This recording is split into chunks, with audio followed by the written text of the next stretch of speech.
بسم اللہ الرحمن الرحیم۔ یہ دو ایسے نوجوانوں کا قصہ ہے جو مدینہ منورہ سے ترکی سیر سپاٹے کے لیے گئے۔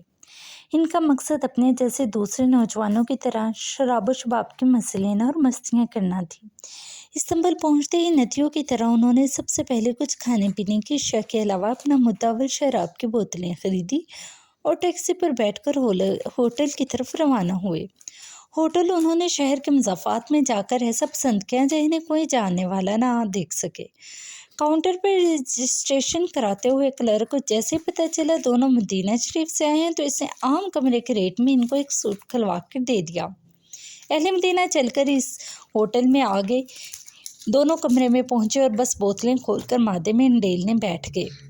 ایک کم ظرف نکلا، تھوڑی دیر میں نشے میں دھت بے سود سو گیا، جبکہ دوسرا نیم مدہوش باقی کی بوتلوں کو کل کے لیے چھوڑ کر سو گیا۔ ان کو سوتے کچھ ہی دیر گزری ہوگی کہ کسی نے دروازہ کھٹکھٹایا۔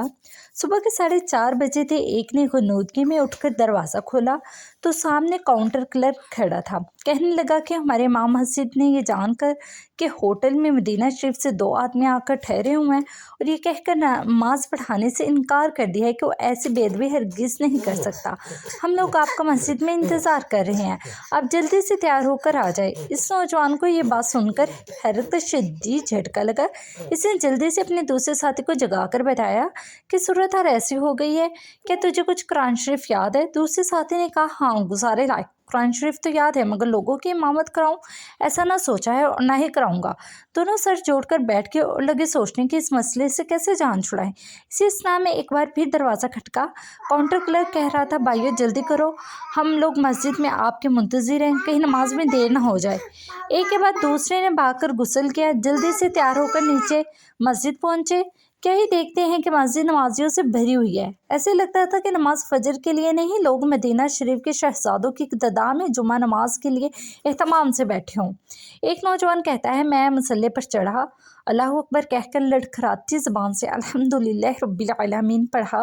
نمازیوں میں سے کسی کی اس تصور سے کہ مدینہ کا مکی دیار حبیب صلی اللہ علیہ وسلم سے آیا ہوا اور مسجد رسول کا ہمسایہ انہیں نماز پڑھا رہا ہے کہ سسکاری نکل گئی۔ پھر کیا تھا، کئیوں کے ضبط کے بندھن ٹوٹے۔ کہتے نمازیوں کے رونے سے میری ندامت کیا بڑھی کہ میں بھی رو پڑا۔ سورہ فاتحہ کے بعد میں نے پڑھی تو محض سورہ اخلاص ہی، مگر اپنے پورے اخلاص کے ساتھ۔ نماز ختم ہوئی، نمازی میرے ساتھ مصافحہ کرنے کے لیے امٹ پڑے اور کئی ایک تو فرط محبت سے مجھے گلے لگا بھی رہے تھے۔ میں سر جھکائے کھڑا اپنا محاسبہ کر رہا تھا۔ اللہ نے مجھ پر اپنا کرم کیا اور یہ ایک واقعہ اس نے میری زندگی کو بدل دیا اور مجھے ہدایت مل گئی۔ صدق اللہ العظیم۔ شکریہ۔